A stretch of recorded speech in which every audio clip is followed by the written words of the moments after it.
بسم اللہ الرحمن الرحیم۔ حضرت محمد صلی اللہ علیہ وسلم کے داماد ابو العاص بن ربیع کا درد بھرا واقعہ۔ بدر کے قیدیوں میں رسول اللہ صلی اللہ علیہ وسلم کے داماد ابو العاص بن ربیع بھی تھے۔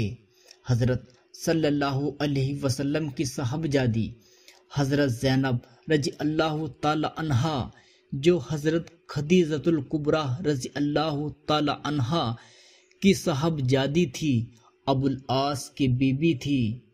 حضرت خدیجۃ الکبریٰ ابو العاص کی خالہ تھی اور ان کو اپنی اولاد کے برابر سمجھتی تھی۔ خود حضرت خدیجۃ الکبریٰ نے آپ صلی اللہ علیہ وسلم سے کہہ کر بعثت سے پہلے حضرت زینب رضی اللہ تعالی عنہا کا نکاح ابو العاص سے کیا تھا۔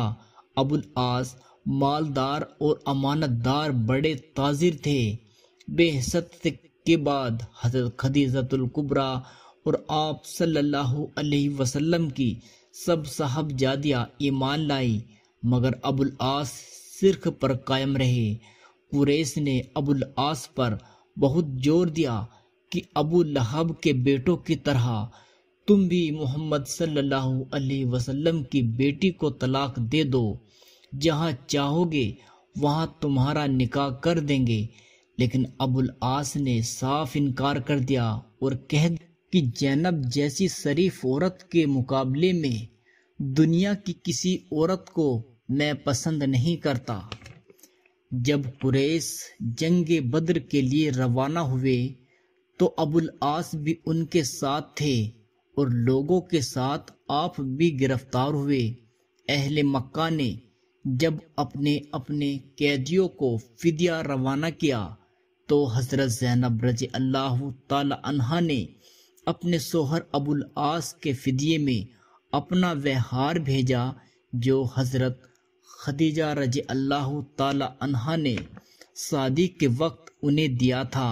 حضرت صلی اللہ علیہ وسلم اس ہار کو دیکھ کر آپ دیدہ ہو گئے اور صحابہ سے فرمایا، اگر مناسب سمجھو تو اس ہار کو واپس کر دو اور اس قیدی کو چھوڑ دو۔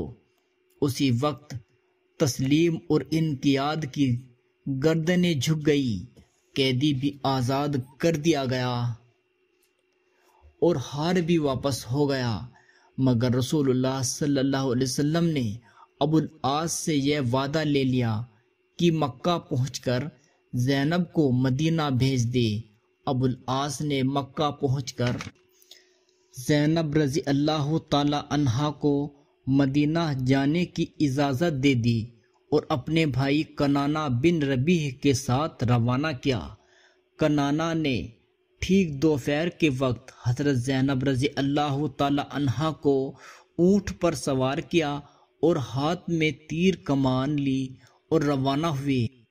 آپ صلی اللہ علیہ وسلم کی صاحبزادی کا سب کے سامنے مکہ سے روانہ ہونا قریش کو ذلت معلوم ہوا، چنانچہ ابو سفیان وغیرہ نے جیتوا میں آ کر اونٹ کو روک لیا اور یہ کہا، ہم کو محمد صلی اللہ علیہ وسلم کی بیٹی کو روکنے کی ضرورت نہیں، لیکن اس طرح اعلانیہ طور پر لے جانے میں ہماری ذلت ہے۔ مناسب یہ ہے کہ اس وقت تو مکہ میں واپس چلو اور رات کے وقت روانہ ہو جاؤ۔ کنانہ نے اس کو منظور نہیں کیا۔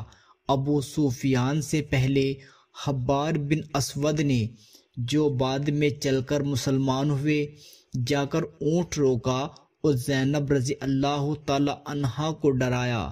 خوف سے حمل ساکت ہو گیا۔ اس وقت کنانہ نے تیر کمان سنبھالی اور کہا کہ جو اونٹ کے قریب بھی آئے گا تیروں سے اس کے جسم کو چھلنی کر دوں گا۔ الغرض کنانہ مکہ واپس آ گئے اور 2-3 راتیں گزارنے پر سب کو روانہ ہوئے۔ ادھر رسول اللہ صلی اللہ علیہ وسلم نے زید بن حارثہ اور ایک انصاری کو حکم دیا، تم جا کر مقام بطن یا جج میں ٹھہرو۔ جب زینب آ جائے تو ان کو اپنے ساتھ لے کر آ جانا۔ یہ بات بطن یا جج پہنچے۔ ادھر سے کنانہ بن ربیع آتے ہوئے ملے۔ کنانہ وہیں سے واپس ہو گئے اور زید بن حارثہ اپنے ساتھی کے ساتھ صاحبزادی رسول کو لے کر مدینہ روانہ ہوئے۔ جنگ بدر کے 1 ماہ بعد مدینہ پہنچی۔ صاحبزادی آپ صلی اللہ علیہ وسلم کے پاس رہنے لگے اور ابوالعاص مکہ میں ہی مقیم رہے۔ فتح مکہ سے پہلے ابوالعاص تجارت کی غرض سے ملک شام روانہ ہوئے۔ چونکہ اہل مکہ کو آپ کی امانت و دیانت داری پر اعتماد تھا، اس لیے اور لوگوں کا پیسہ بھی تجارت میں شامل تھا۔ شام سے واپسی پر مسلمانوں کا ایک دستہ مل گیا، اس نے تمام مال و متاع ضبط کر لیا۔ ابوالعاص چھپ کر مدینہ حضرت زینب رضی اللہ تعالی عنہا کے پاس آ پہنچے۔ رسول اللہ صلی اللہ علیہ وسلم جب صبح کو نماز کے لیے تشریف لائے تو حضرت زینب رضی اللہ تعالی عنہا نے چبوترے سے آواز دی، اے لوگو، میں نے ابوالعاص بن ربیع کو پناہ دی ہے۔ رسول اللہ صلی اللہ علیہ وسلم جب نماز سے فارغ ہوئے تو لوگوں کی طرف متوجہ ہوئے اور ارشاد فرمایا، اے لوگو، کیا تم نے سنا ہے جو میں نے سنا؟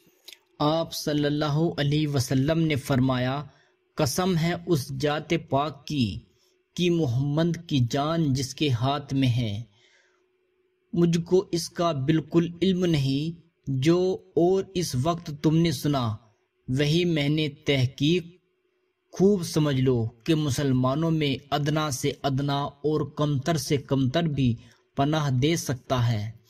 اور یہ فرما کر صاحبزادی کے پاس تشریف لے گئے اور یہ فرمایا، اے بیٹی، اس کا اکرام کرنا مگر خلوت نہ کرنے پائے، کیونکہ تو اس کے لیے حلال نہیں، یعنی تو مسلمان ہے اور یہ مشرک اور کافر۔ اہل سریہ سے یہ ارشاد فرمایا، تم کو اس شخص یعنی ابوالعاص کا تعلق ہم سے معلوم ہے، اگر مناسب سمجھو تو اس کا مال واپس کر دو، ورنہ یہ اللہ کے یہاں عطیہ ہے جو اللہ نے تم کو عطا فرمایا اور تم ہی لوگ اس کے مستحق ہو۔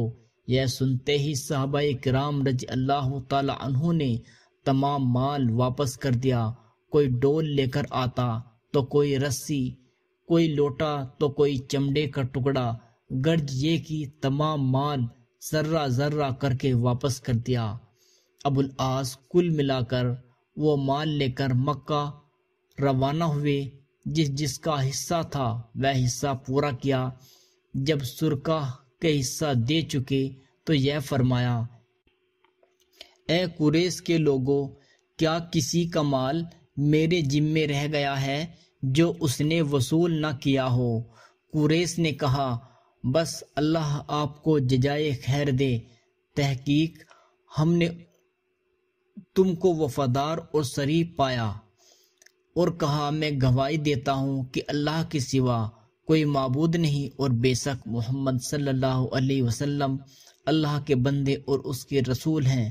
میں اب تک صرف اس لیے مسلمان نہیں ہوا کہ لوگ یہ گمان نہ کریں کہ میں نے مال کھانے کی خاطر ایسا کیا ہے۔ جب اللہ نے تمہارا مال تم تک پہنچا دیا اور میں اس ذمہ داری سے بری ہو گیا تب مسلمان ہوا۔